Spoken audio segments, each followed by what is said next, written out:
फरवरी की तारीख फिर से आ रही है और तकरीबन आधी तारीख के बीच केंद्र की मोदी सरकार फिर से एक बार बजट लेकर आ रही है। इसी बीच उम्मीद ये भी है कि आम चुनाव से पहले पेश होने वाले अंतिम बजट में नरेंद्र मोदी की अगुवाई में केंद्र सरकार कुछ बड़े ऐलान कर सकती है। इसके लिए तमाम स्तर पर मंथन जारी है और आखिरी मुहर के बाद 1 फरवरी को वित्त मंत्री निर्मला सीतारमण इसे पेश कर सकती हैं।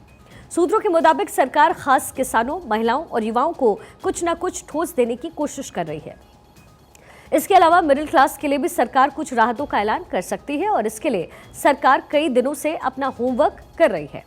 सरकार की मंशा है कि आम चुनाव से पहले बजट सिर्फ घोषणा भर ना हो बल्कि लाखों किसानों तक फायदा भी पहुंच जाए।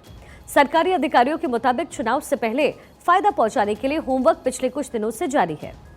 सरकार की तरफ से इसका ऐलान होते ही इसे अमल में लाया जा सकता है। घोषणाओं में जिन अहम चीजों पर विचार चल रहा है उसमें किसान सम्मान निधि को बढ़ाना शामिल है। साथ ही लाडली योजना की तरह ही महिलाओं को सीधा आर्थिक लाभ देने जैसी कुछ योजनाओं को भी शामिल किया जा सकता है। सूत्रों के मुताबिक कई नेताओं ने भी आलाकमान से आग्रह किया है कि मौजूदा वित्तीय नीति में बदलाव की जरूरत है और चुनाव तक वित्तीय घाटे को इग्नोर कर बड़ी कल्याणकारी योजना या फिर किसान पैकेज पर खुलकर खर्च करें। यानी अगले बजट में इस बात का ख्याल रखा जाएगा कि लोगों तक ज्यादा से ज्यादा फायदा पहुंचे, न कि वित्तीय घाटे से घबराना है। अधिकारियों के हिसाब से आर्थिक हालात सुधरने से अब सरकार के पास इन योजनाओं पर खर्च करने के लिए धन भी है और ऐसा करने से दूसरे विकास की योजनाओं के फंडिंग पर कोई असर नहीं पड़ेगा। मोदी सरकार अब तक वित्तीय घाटे को काबू में रखने को लेकर के बहुत सावधान रही है और इसमें सरकार को सफलता भी मिलती रही है। हालांकि ये भी माना जा रहा है कि अगर सीधी राशि देने वाले पैकेज के ऐलान किए गए तो इसका असर भी पड़ सकता है।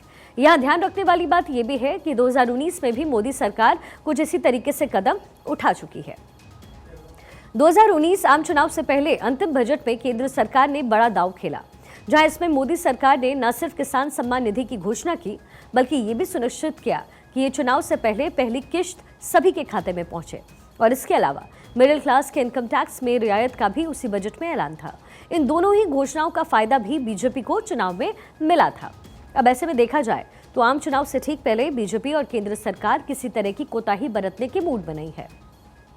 22 जनवरी को राम मंदिर में रामलला की प्राण प्रतिष्ठा से सरकार और बीजेपी को सियासी तौर पर फायदा मिलने की उम्मीद है, मगर पार्टी को पता है कि बीजेपी जितने बड़े टारगेट के साथ चुनाव में उतर रही है उसको हासिल करने के लिए सिर्फ उसी मंदिर के सहारे चुनाव में जाना नाकाफी होगा।